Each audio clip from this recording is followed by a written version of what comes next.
Video c'è. Allora, rieccoci qua. Riprendiamo un po' il filo discorso per completare questo discorso, questo aspetto della fiscalità che è anche molto rilevante. È un escamotage, quello che dice, cioè, lo si sa. Assolutamente Tanti lo sì, utilizzano dentro come questo mondo, così no? come abbiamo Perché, visto, variegato, complesso, eccetera, si è nascosto un po' di tutto, insomma, e quindi è assolutamente necessario fare un po' di chiarezza. ma perché poi È chi chiaro opera che correttamente, ha un certo tipo di struttura, eccetera, ha un filone, però rischia di venire colpito in certo, modo e anch'io indiscriminato. condivido insomma, che l'aspetto fiscale diventa dirimente, insomma, fare un po' di chiarezza su questo aspetto consente di dire quali davvero sono i non profit e qual è il confine insomma, tra chi è società profit e chi è non profit, insomma, questo va fatto grande chiarezza. C'è un elemento però e questo come dire, la riforma dovrà affrontarlo, in particolare in certi settori come i settori sociali o i settori cosiddetti più nel mercato, insomma, ecco. Noi abbiamo certamente anche delle direttive europee sulle quali dovremo in qualche modo misurare la nostra legislazione e dobbiamo mettere insieme insomma, la capacità di, come dire, di mettere nel mercato o meglio di mettere in concorrenza insomma, i servizi con invece la caratteristica che hanno soprattutto i nostri servizi, quelli educativi, quelli come dire, più rivolti al sociale, quelli della cooperazione, che spesso sono stati più protetti dalla legislazione italiana. Allora, questo sforzo che deve fare il legislatore è cercare di non umiliare tutti quei settori, insomma, che hanno fatto un grande servizio, che hanno svolto, che hanno fatto davvero impresa sociale e invece chi impresa sociale non l'ha fatta in questi anni sono diventati delle grandi agenzie di mercato soltanto, della grande cooperazione e non hanno certo svolto, vuol dire, e spesso a discapito dei lavoratori e del lavoro, non hanno svolto, come dire, e hanno drogato il mercato, potremmo dire, l'hanno sì drogato in questo caso il mercato. Allora la legislazione deve fare estrema chiarezza in questo, deve essere, come dire, promuovere lì dove si fa dell'impresa sociale, come dire, genuina, rivolta ai propri, come dire, ai soci e agli utenti, e lì dove invece si sono create delle grandissime strutture che in realtà hanno contribuito io direi a drogare questo mercato dei servizi. Ecco, su questo io mi auguro insomma, che il prosieguo della discussione insomma, ci metta in linea sicuramente con quelle che sono anche dei dettami europei, ma cerchi in qualche modo di anche, non dico tutelare, ma di rendere più efficiente settori magari anche protetti, non dobbiamo nascondercelo, insomma, a volte anche protetti dalla legislazione, ma di metterli in sicurezza perché hanno svolto un servizio che in nessun altro modo lo Stato avrebbe potuto erogare. Insomma. Impresa sociale, chi spiega ai nostri telespettatori che cosa si tratta? Chi di voi? Possiamo dirla così, per noi perché io tanti ne sono. sarei più agevolato a parlare di cooperazione sociale di secondo livello. Certo. Cioè ancora? Sì, perché? Perché quello che diceva il mio amico Luciano, se una cooperativa svolge fino in fondo quei compiti sociali che sono previsti anche dalla stessa nostra Carta Costituzionale, insomma dalle nostre leggi dello Stato, svolge un ruolo estremamente importante e fondamentale, soprattutto rivolto a quelle persone che sono in difficoltà.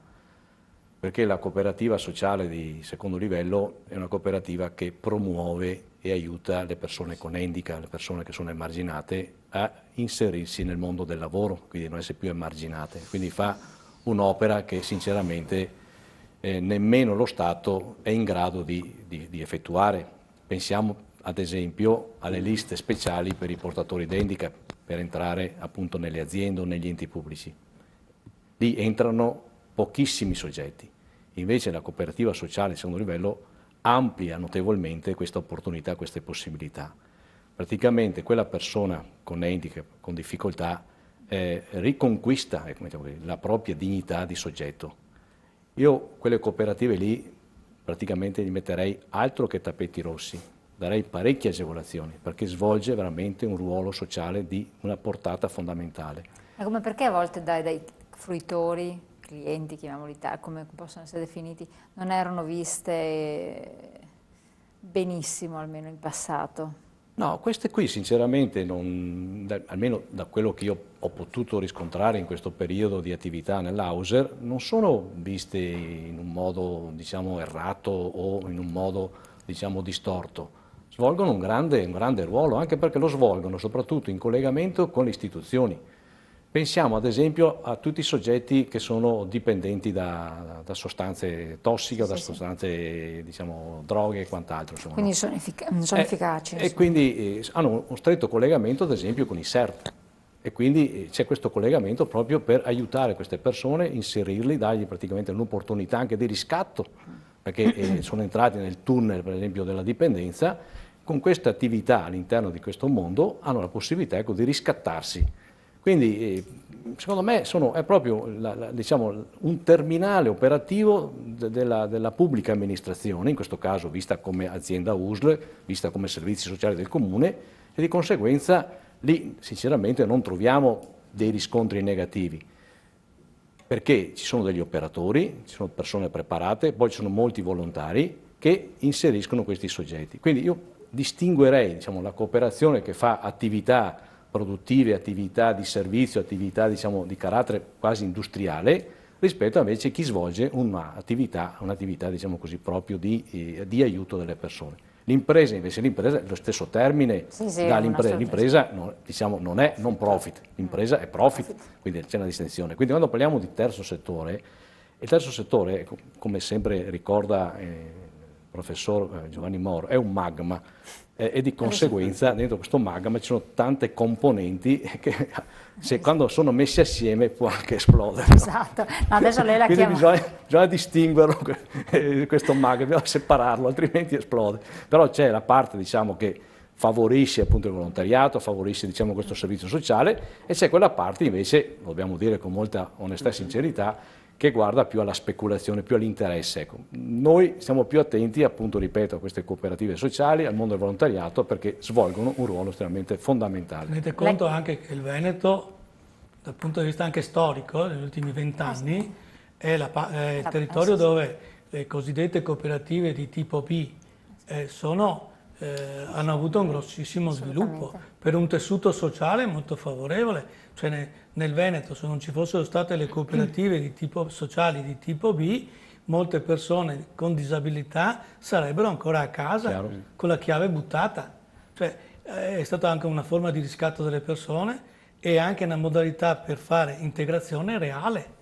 E quindi abbiamo un modello che è partito da Treviso, è partito da Padova, ma anche in altre province, che ci è invidiato sul territorio nazionale. Io quando giro per l'Italia e espongo e racconto esperienze che abbiamo fatto a Treviso, a Padova, anche in collegamento con gli enti come l'INAIL o altre associazioni, altri enti pubblici, ce lo invidiano, perché è un modello che è legato alla tradizione locale, concreto, di ritorno, immediato. L'esperienza dell'impresa sociale per noi nel Veneto è ancora un'esperienza iniziale, un'esperienza che ha un suo valore, che è un'idea di un tipo di cooperativa nuova a confine tra la cooperazione e l'impresa. Non ha, a mio avviso, ancora preso piede nel nostro territorio perché, non dico che ci sia una certa titubanza, prima perché mancano i regolamenti attuativi, non sono ancora applicativi, ma anche perché è ancora compresa come un territorio di nessuno, perché la nostra caratteristica è la cooperazione come storia, la storia della cooperazione dagli anni 20 ad oggi, molto chiara, cooperazione di lavoro e di produzione e cooperazione sociale. Altre formule hanno bisogno di radicarsi, di avere una loro specificità. Io penso che ci sia un tentativo nelle linee guida di cambiare, anche perché ci sono dei settori il settore dell'educazione, per esempio, che non sono risolvibili né con la cooperazione né A né B e né tantomeno con l'impresa. Realtà educative cosa sono? Sono società? Grandi enti di formazione. Cosa sono? Io ritengo che sia un'impresa sociale, Sì, faccio un prodotto, lo vendo, non ho utili o quegli utili che ho li ridistribuisco per la collettività nell'attività che faccio. Non posso essere una cooperativa perché non ho soci, ma ho soprattutto persone a cui fornisco un servizio. Quindi che cosa sono? Non sono la Fiat, l'impresa sociale potrebbe essere lo strumento che dà uno strumento concreto, però nella nostra questa cosa va pesata, va ponderata e va sperimentata.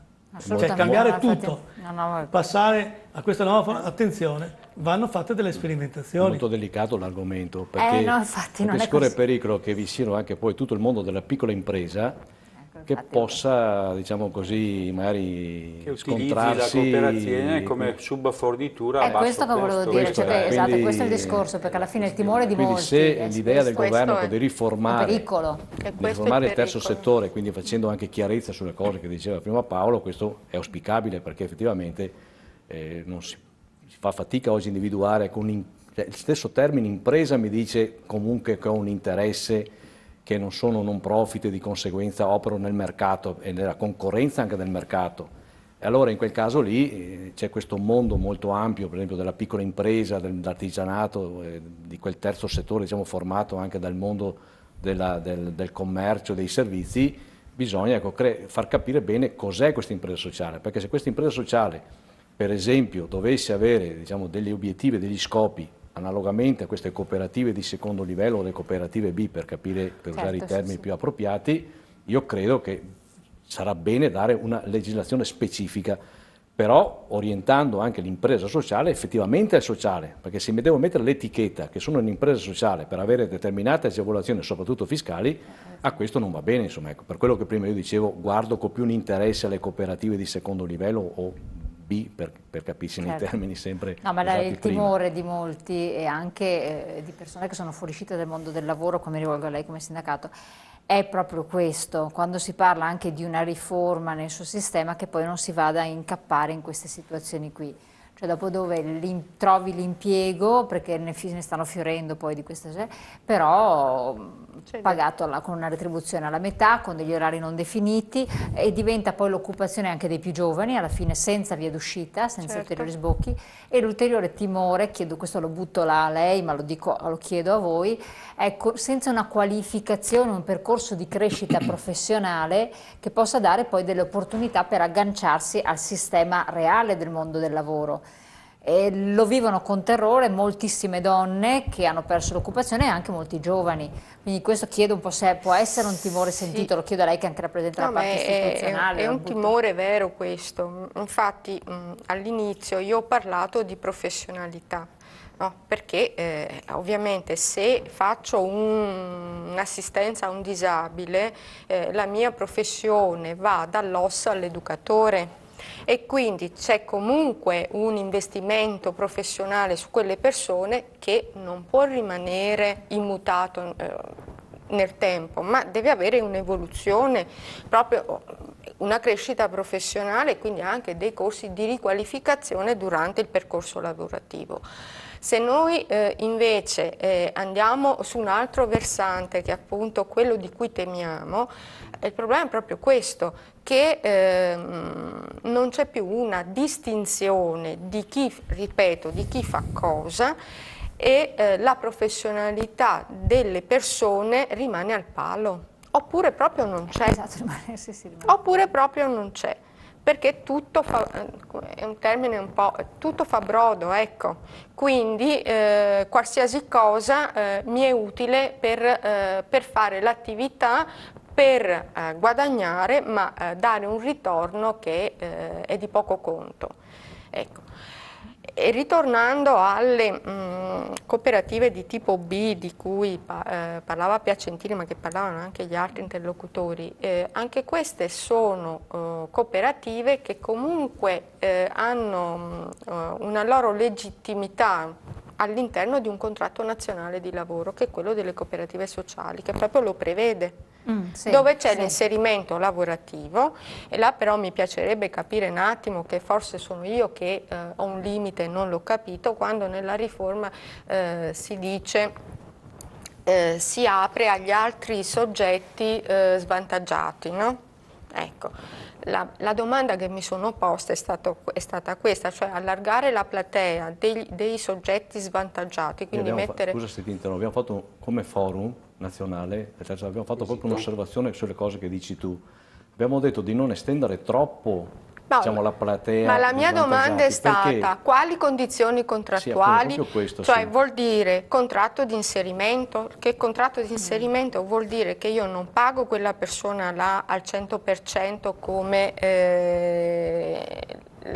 come il lavoratore che non ha il contratto di inserimento, per cui il mio timore è la prima cosa che mi è venuta è stata proprio questa, cioè che non sia un escamotage che può essere utilizzato sempre da chi opera in maniera poco trasparente, poco chiara, per pagare meno, no? Certo, persone che poi fanno un lavoro che non è di tipo B, ma è un lavoro che fa chi non rientra in quella casistica, in quella tipologia. Quindi dobbiamo stare, propone nelle sue linee guida, dobbiamo stare molto attenti. Propone di ampliare questa opportunità di inserimento in questo mondo del lavoro delle cooperative tipo B, anche ai dipendenti, diciamo, licenziati di lungo periodo. Ma come? Che, infatti noi come forum, dico noi perché ovviamente si è espresso il forum nazionale, abbiamo detto cautela su questo, perché non è che tu possa allargare all'infinito queste maglie di queste cooperative, sapendo che sono soprattutto finalizzate queste attività a portatori d'handicap, a persone che sono svantaggiate dal punto di vista psicofisico, ma anche per esempio tutto quel mondo molto complicato, molto difficile dell'immigrazione. Tu lo allarghi anche ai disoccupati o ai cassi integrati e quant'altro, diventa un problema che diventa difficile da gestire. È difficilissimo. Quindi io, per esempio, come primo impatto non sarei contrario a priori, no, perché comunque sono persone parcheggiate, diciamo, ferme lì, inattive, no? Però noi su quello lì parliamo per esempio di lavori socialmente utili. Questo è, quindi è diversa l'operazione da fare. Io condivido questo, non dobbiamo allargare troppo la platea, perché sennò rischiamo davvero poi di penalizzare chi oggi ha dei servizi attraverso la cooperazione.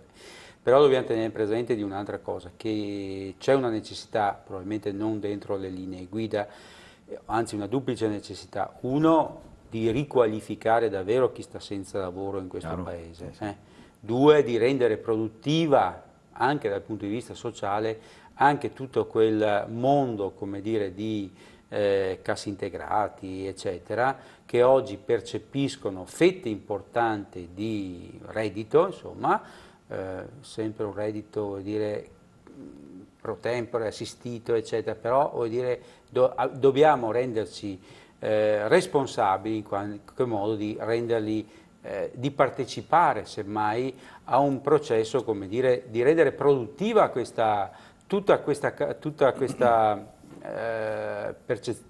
reddito che viene distribuito. Io che sono un cassa integrato, percepisco la cassa integrazione per qualche mese, per qualche anno, eccetera, come mi rendo produttivo? Può la legge, anche questa legge, in qualche modo assorbire questa domanda, insomma, questa necessità?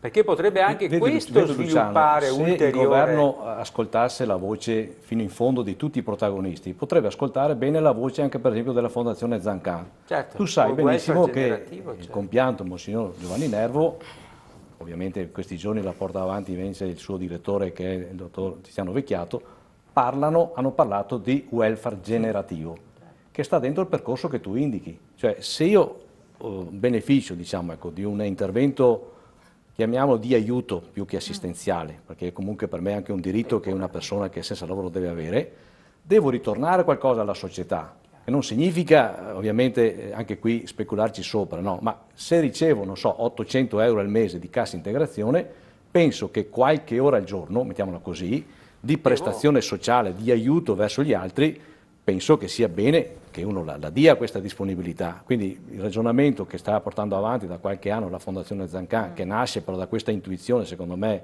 azzeccata di Monsignor Giovanni Nervo, è quello di un welfare chiamato generativo, cioè genero praticamente un'attività come persona che è aiutata per a sua volta aiutare gli altri. Questo è il senso, che non è un sistema caritatevole, un sistema, diciamo così, di attività inventata o quant'altro, ma va programmata in un rapporto stretto di intreccio tra il governo, le regioni e gli enti locali. Non anche qui riprendendo esperienze fatte nel passato, Luciano, dei lavori socialmente utili che molte volte hanno provocato anche, permettetemi il termine, intasato la macchina pubblica, perché poi sono tutti quanti entrati dentro nelle dotazioni organiche senza alcun criterio, no? Perché c'era ovviamente la possibilità, l'opportunità, ma attraverso un percorso invece di inserimento, attraverso appunto l'apprendimento permanente, la formazione continua, è possibile trovare delle soluzioni. Quindi avvio un percorso di prestazione sociale attraverso appunto questo welfare generativo, ma con delle prospettive occupazionali sia nel pubblico ma anche nel privato. Certo. E questo è il coinvolgimento. Quindi sono pienamente d'accordo con te che chi riceve dallo Stato deve in qualcosa ritornare allo Stato, che vuol dire alla società. Beh, indubbiamente questo passaggio, questo slittamento che abbiamo avuto in questa discussione verso il tema del welfare generativo coglie forse il passaggio che sta più a cuore al mondo del volontariato in Veneto, perlomeno oggi. Bisogna passare da una prospettiva di un welfare secondo lo stile abituale, un welfare statale, compartimentato, a un welfare che sia, come è chiamato nel documento di Renzi, il welfare partecipato. Infatti quello che stavo vedendo proprio dalle parole. In questo quadro la portate, partecipazione ha una connotazione assolutamente di valore assoluto. È che bisogna capire cosa si intende per partecipato, è quello il problema. Ci sono molti livelli, per esempio questo è il welfare generativo, è un welfare partecipato in cui alla persona che viene coinvolta in un processo di assistenza, un progetto educativo, un progetto di recupero, non è un mero fruitore di trasferimenti monetari, per esempio, ma gli viene chiesto un impegno non solo in questi casi, ma anche c'è un processo educativo, per esempio, sulla mia famiglia che ha un disagio sociale. Bene, alla famiglia di Adriano Bordignone è chiesto di diventare attore di questo processo, non un soggetto meramente assistito, ma per esempio che impari a essere un bravo genitore, impari a fare una spesa equilibrata con le economie familiari. No, ma finché si tratta di questo tipo di partecipazione, magari in realtà ecco, in Veneto penso ci sia anche una predisposizione naturale, non a tutti i livelli, non è a tutti i livelli. È che qua si sta parlando di un sistema nazionale e qui entriamo in dinamiche completamente diverse. Per esempio, se guardiamo le spese di welfare, l'80% o cifre esorbitanti sono trasferimenti monetari, passaggi di soldi, pagamenti di bollette, pagamenti di pensione. Questo non funziona più, ma questo è un quadro della partecipazione. L'altro è quello che a noi interessa tantissimo, il discorso della sussidiarietà e della legge, per esempio, 328. Nel governo dei territori e nel welfare del territorio non è più pensabile che ci sia un unico soggetto che definisce gli obiettivi, che li individua e che poi dà delle risposte. È necessario che ci sia una concertazione con le parti sociali e mi sembra, ma i nostri amici qui concorderanno, che piuttosto che fare passi avanti, nel nostro territorio stiamo facendo passi indietro. Io penso allo strumento più conosciuto, i piani di zona per il governo del territorio. Io vedo che sono ormai disertati da grandissima parte del mondo del sociale. Sono i grandi libri di sogni. Sì. Allora parliamo anche di questi libri di sogni, spieghiamoli anche bene a chi ci ascolta. Andiamo in pubblicità pochi secondi, ritorniamo tra poco con voi.